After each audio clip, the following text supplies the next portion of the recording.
بۆ توندروتیژی ژن ژیان ئازادی ڕۆژ بە ڕۆژ دەبینین بەهۆی زیادبوونی هێرشی پانخوازە و جیهانیەکان و دەوڵەتە نەتەوەیەکان و ناوچەکان لە هەموو شوێنێکی ڕۆژهەڵاتی ناوەڕاست و بەتایبەتی لە کوردستان هیچ شوێنێک بە ئارامی نەماوەتەوە.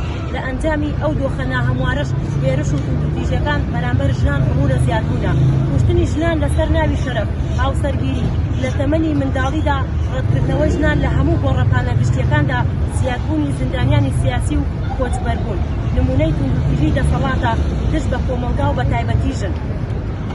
وەکو دەزانرێت لە مێژووی تێکۆشانی ژناندا 25 شوێنێکی گرنگی هەیە. لەبەر ئەوە لەم ڕۆژەدا خوشکانی میراباڵ لە کۆماری دۆمەنیکا لە دژی ڕافایل ترۆخێلۆ دەستیان بە تێکۆشانی گەورە کرد و لە ئەنجامدا کوشتان. ڕافایل ترۆخێلۆ دەسەڵاتدارێکی دیکتاتۆر بوو، زوڵم و ستەمی لەگەلەکەی خۆی دەکرد. بە سەرپەرشتی خوشکانی میراباڵ و هەندێک کەسانی تر سەرهەڵدانێکیان دەست پێ کرد. لەم سەرهەڵدانەدا خوشکانی میراباڵ کاریگەری و ڕۆڵێکی گەورەیان هەبوو. دیکتاتۆر ڕافایل ئەمەی پێ قبوڵ نەکرا.